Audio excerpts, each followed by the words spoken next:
Good morning. Hello, everybody. Welcome to today's day 10 of the Wildflower Challenge. I'm very thankful that you're here. Thank you also for accommodating that the time changed and it is 9:30 rather than at 12. So thank you. I'm going to be doing Indian blanket flowers, they're called. They're also just called blanket flower. I saw another name for them somewhere. I think it was like Arizona blanket flower. So we're going to do blanket flowers. You can Google a picture of those if you want to see what they look like. And today's lesson is going to be a little bit abbreviated because we've actually done quite a few of these things that I'm going to talk to you about already. So if you go back and watch day 2, which was the Black-Eyed Susan, I talk a lot about cone flowers. Sorry, let me get that out of the way. Talk a lot about cone flowers and perspective of drawing a cone flower, and so that's essentially what this flower is. It's a different type of petal shape and different types of colors, but it is a cone flower. So you're already good to go on drawing that, and on the perspective of that, the exact same lesson applies. I'm going to show you how to draw the petals today. They're a little bit different. That won't take too long because we've been doing a lot of petal drawing around here. Hi, Virginia. Good morning. If you're watching, drop a comment in there. Tell me where you're watching from. And I can't see who's watching, so I love to see the, it tells me how many people, but I can't see who they are. So I always like it when you guys leave a comment. Good morning, Joanne. Good morning, Sandy. Hi, Debbie. Hello, everybody. So we're going to do that. And then I thought what I would do is, a couple people had asked the other day when I gave the option of painting the template or painting just like a loose kind of thing. A few people had wanted the template. And so what I'm going to do is take this template, which is from, hi, Sherry in Texas.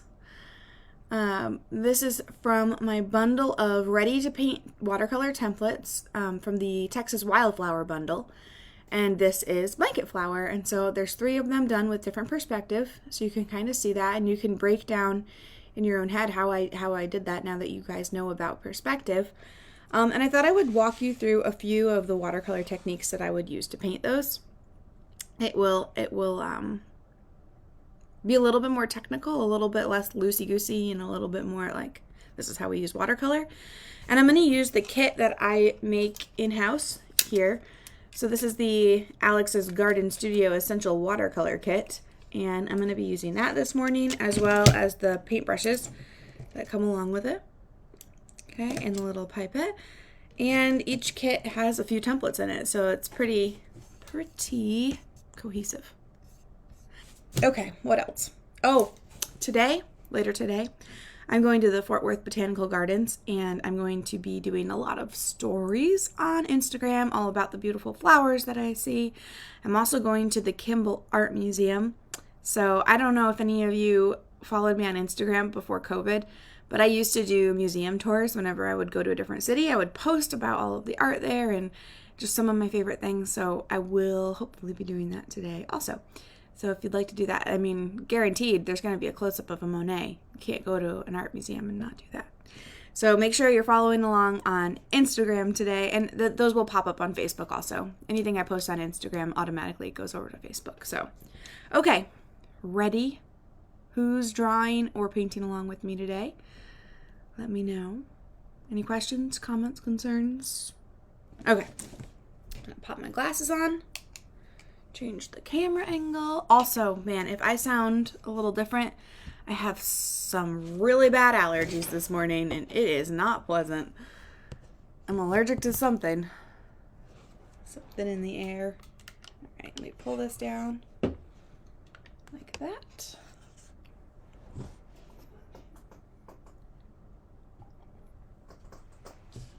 So the thing is about the drawing, right? We've already done a lesson about drawing these in perspective, drawing these cone flowers. What I wanted to show you real quick about that is how you can also break something down like this into the lessons that you've already learned. So we already know that if you were to draw a cone flower straight on, you would have that circle in the center, okay? And then you would have that larger circle outside of it. Remember this? And we drew the rays through it to represent the center line of the petals, and they're going through the center. Okay, so you can see with this one that that's exactly what happened, right? We could draw a circle right around those petals, have that circle in the center, and then draw the rays where the petals are. So that's pretty self-explanatory. Okay, and then with the ones that are on the side like that, it's also still pretty self-explanatory. The petals are a little bit variant, but they still fit right into this elliptical shape. And then we have in the center, remember we drew an ellipse where the cone was, like this, and a little mark at the top, and we drew our cone up and over like that. And then if you erase that line in the background, you're left with a 3D cone shape, okay?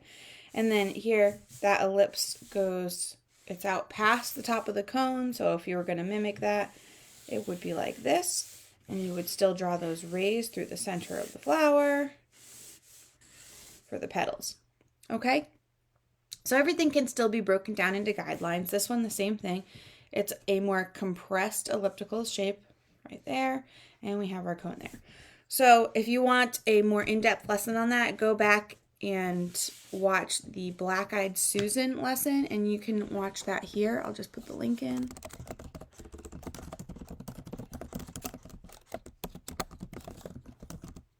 Go. So all of the replays are available at that link if you need a refresher.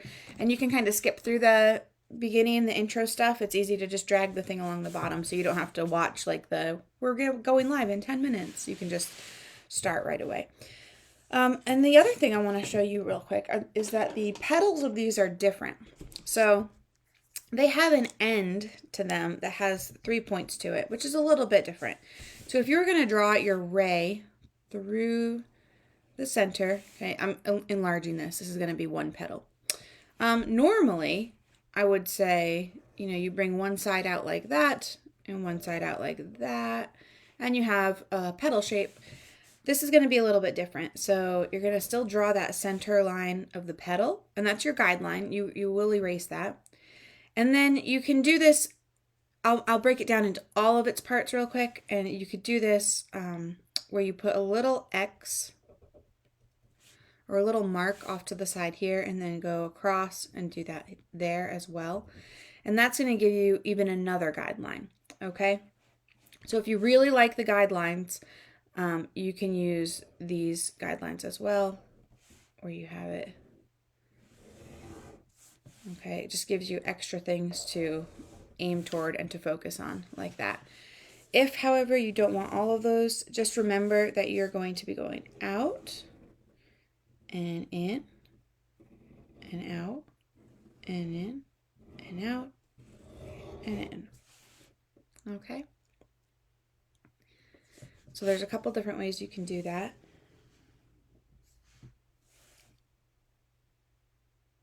And you can see here that they go in all directions. It's that same shape. Okay? And then with perspective, when they're headed away from us, they're much flatter. So you're just barely seeing that they're going away from us. So we'd have our little center cone here, and we draw that out, and then just a little line, just so that you know, just so that you have the shape of that. Okay. Oh, I hear other people in the house sneezing. I'm not the only one allergic to the world today. Okay, and the last one here, we have a little ruffle on this petal. Can you see that? It's folded over a little bit. So let's go ahead and just practice that one. And we've been doing those on and off already, right, this week. So there we have the center petal. And then we're going to have one just folded over like that, coming up like a little mountain top like that. And we can also just put the illusion of the third part behind it, and then that would connect in. Okay, so there's a few different ways to do the petals. You'll use this shape if you're just going straight on to the flower, and then you'll use little shapes from the side and from perspective in different shapes. But remember, break things down into their parts. If something seems too complicated, try and get back to simple parts. Eventually I think you are going to be able to see your own guidelines and start adding your own guidelines into things, which is really cool. So that's the drawing portion today. It's pretty short, but I think that most of the information about drawing these we've covered in previous classes. So I'm going to go ahead and move over to painting. So when we're painting these things, you can pop this out, of this kit, and you have more mixing space down there. Okay, so when we're painting, I'm first going to grab my pipette and just put a few drops of water in the paint to kind of wake it up, liven it up a little bit, and put a few drops over here in the mixing areas, like so. Grab my brush. Okay, any questions so far? Any issues, any questions, comments? So the thing about blanket flowers is that, much like Indian paintbrush, the petals change color about halfway across. So they have red until about halfway. And then the tips of them are yellow. Now if I just do this while the paint is red, it's going to mix together quite a bit. And you kind of lose, I mean, that's very flowy, but you kind of lose the sharp line of that, because on the actual flower, it's a little bit more abrupt. You know, it doesn't really blend together. So what we're going to do is practice our glazing. Okay. And what that means is that when I come over to this flower on the template, and again, these templates are a prize that you can enter to win also on Instagram. And you can choose which bundle you want. I'm picking 3 winners on Monday. So if you want to get a bundle of these, they are very useful for learning and practicing how to paint without having to worry about the drawing. So what I'm going to do with these petals is do the wet into wet technique, and I'm actually just going to paint with water over the petals. And you could do a bigger brush if you want, or you can opt for the smaller one if you really want to practice getting into those nooks and crannies and doing that detail work. Okay, so I'm just going in here. And the cool thing about these templates is that the template itself, it doesn't smudge at all. So if you were to print off something at home on your home computer, it would smudge when you paint over it. But the cool thing about these is that there is no smudging. So I'm just going to paint a few of these petals in with just water. And what I'm going to do is paint it just yellow. Okay? So I'm just going to paint it just yellow, especially out at the tips where it is going to be yellow. And the reason I can do this, and I couldn't really do this yesterday or the day before with the Indian paintbrush, is because when I glaze the red over the yellow, it's just going to make it a bit more vibrant, but it's not going to like look brown or muddy. So when I layer the red over the yellow, it's going to look fine. And I want it to be a bit darker out at the tips, to be honest, out here. And you don't even have to paint the whole thing yellow because it's going to be red here after it dries. So if you want, you can kind of pick up some of that yellow paint with your brush and make it ready for the red paint in a minute. Okay, now could you just grab your yellow paint and paint your petal in like this? Okay, so I didn't put water down ahead of time. I just grabbed my yellow paint. Yes, you can. However, you have to paint very quickly when you do that, or you're going to get some hard edges. And so I always recommend the wet into wet approach. And you can see that that petal looks a little bit different. It looks a bit darker, right? And it just doesn't have that flowy watercolor look to it. So I always recommend wet into it. I do not know what I'm allergic to today, but something is in bloom. I woke up this morning and I was like, I can't breathe. And also, in the year of COVID, you don't really want to have allergies. People are like, are you sick? Okay, so I'm going to go out here and I'm just filling this with water. And I'm just doing a couple petals at a time because, you know, if I did all of it with water and then went back to add the paint in, it would be dry already.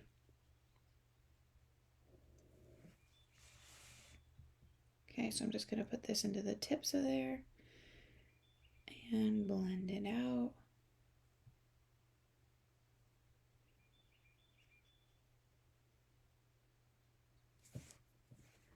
Because remember, it doesn't need to be super dark all the way back here. That's where the red paint is going to be. But you don't want a harsh line either, because that will come through. So you just want to blend it gently. Gently, gently. Okay. Joanne says, would I show the ellipse for the right flower? And that is like this, Joanne. Well, that dries. That's a good time to show you. It's just wider, and you know, even if you trace over it, you know, you kind of ghost your line over it. Okay, and then practice. It's wider, and the center is a little bit off center, like that. Okay, and then you would draw your rays right through the center of that.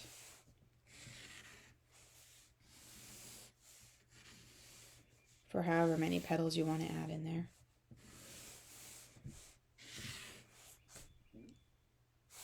Hopefully that helps. Okay, I'm going to put it on mute for a second. I'll be right back.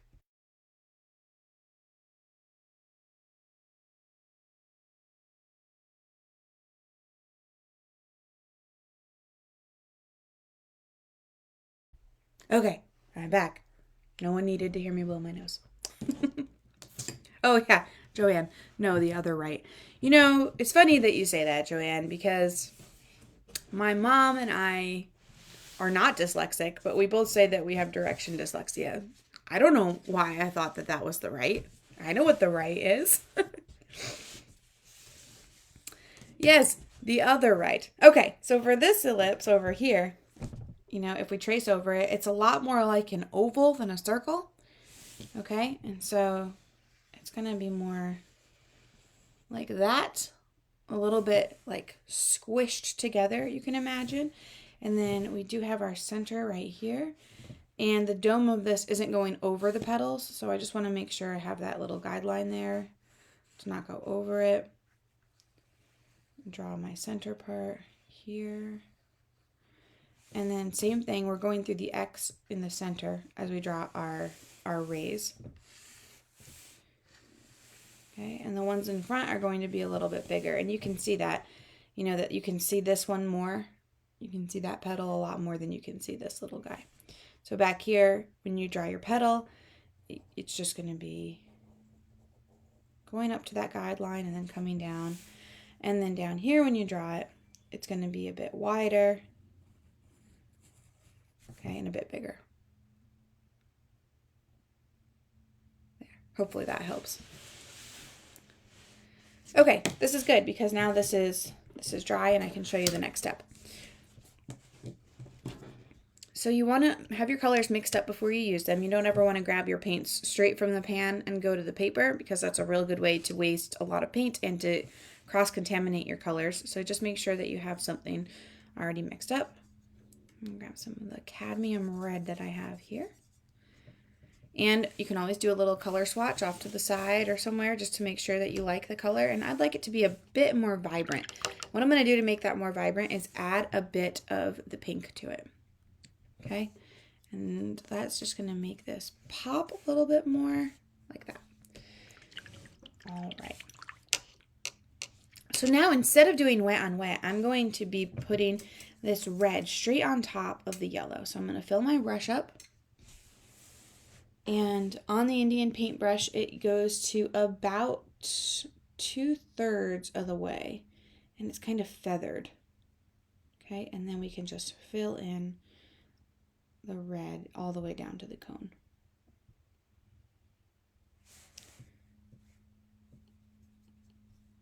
Okay, so about 2/3 of the way up, and we're just going to make these small lines and fill it in. You do have to work a bit quickly. And while it's like that, while it's wet, you can take a little bit of extra red paint and drop it in. And the cool thing about watercolor is that that isn't going to go past that boundary that we set for it. So it's not going to bleed into this yellow because the yellow is dry. It's just going to go to the edges of the red paint. So even if I hold it like this, upside down, it doesn't go past those feathery edges. So that's a cool thing when you're doing wet into wet as well. We'll do this one. just going to have it come out to there. Okay, and then fill it in.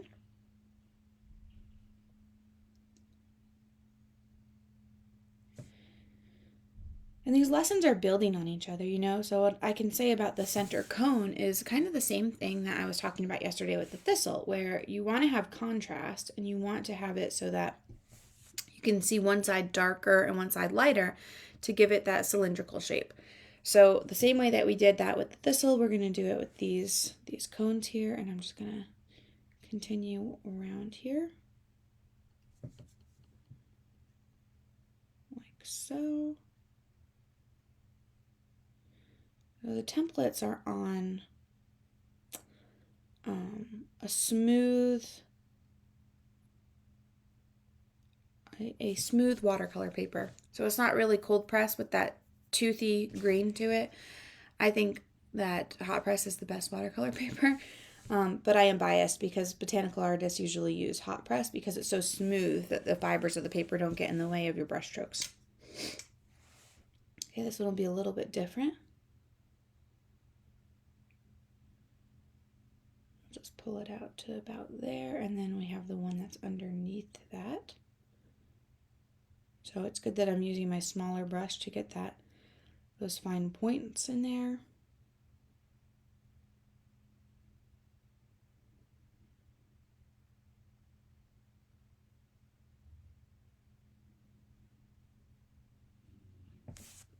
Okay.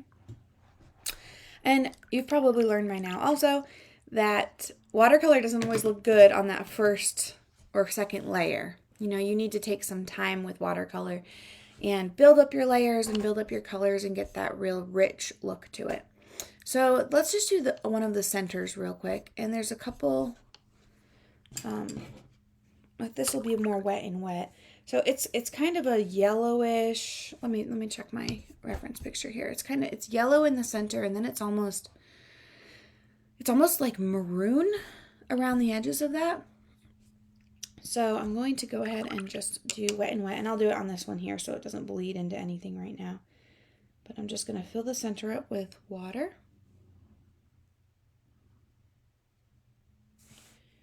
Drop some yellow in the center. And then I'm going to grab some of this. This is alizarin crimson. And a bit of red. And the more you paint, the better you're going to get at color mixing. A bit of yellow. Let me see what that looks like. I want it a little bit darker. I'm going to grab a little bit more alizarin crimson. Okay, oops. Can you see where I'm doing that? I'm going to put a little bit of purple into that. Okay, getting better. I should have had that mixed up beforehand, but this is still wet, so it's okay. So I'm just going to drop this around the edges here. Just very lightly, and it's still wet. So it's going to bleed into the center, and that is just what I want.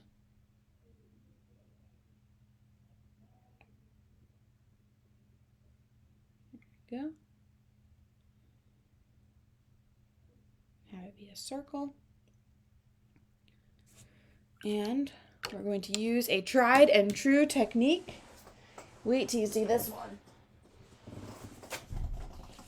We take a paper towel and we just blot it a little bit just to get some of that texture in there. Very lightly. And I'm not wiping it. I'm just very lightly blotting it. Doesn't that look neat? You can see more of the texture show up.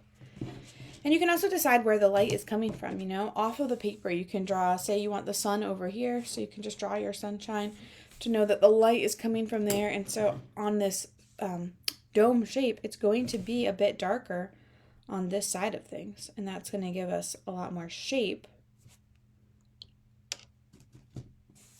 And it lets people know what they're looking at and what the shape is that they're looking at. There we go. Very light brush strokes here.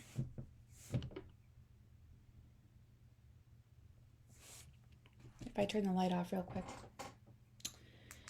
it won't have that glare. So then you can see it a little bit better. And then the same thing with that flower. We would go over it, each petal with water. So what I would encourage you to do is practice drawing this. Instead of doing a loose watercolor today, I would say practice drawing out the shape. And you can make it really simple. You know, you just do a round one. You don't have to worry about angles right away. And then if you have watercolor supplies, practice these techniques where we're doing wet into wet, glazing, and then wet on dry. Okay, so I have my yellow here. And I would just go around and do that exact same thing that I did up here. These are getting dry, and I would just, at the very end, put some lines here to show where the veins of the petals are. You could add some contour lines. You could add some dots, stippling. You could stipple with your paintbrush just like that, just like we talked about with pen, right? And it just gives it a little bit more texture, a little bit more interest. So that is today's watercolor and drawing lesson. Let me put that up, and I see a couple questions. If you have questions about watercolor supplies or anything right now, let me know. And I think next week I'm really going to dive into this membership idea that I've been floating around. I'm gonna do some research over the weekend and next week and see what we can do, because I'm gonna miss this, first of all, when it's over next Friday. And also I've just had so much fun teaching, and I love to teach watercolor, so that is what I should be doing. Okay, remember, I'm going to be at an art museum and a botanical garden later today, so if you follow along on Facebook or Instagram, you'll see lots of pretty pictures. Just saying. All right, everybody, thank you so much for being here. I will talk to you soon. Bye.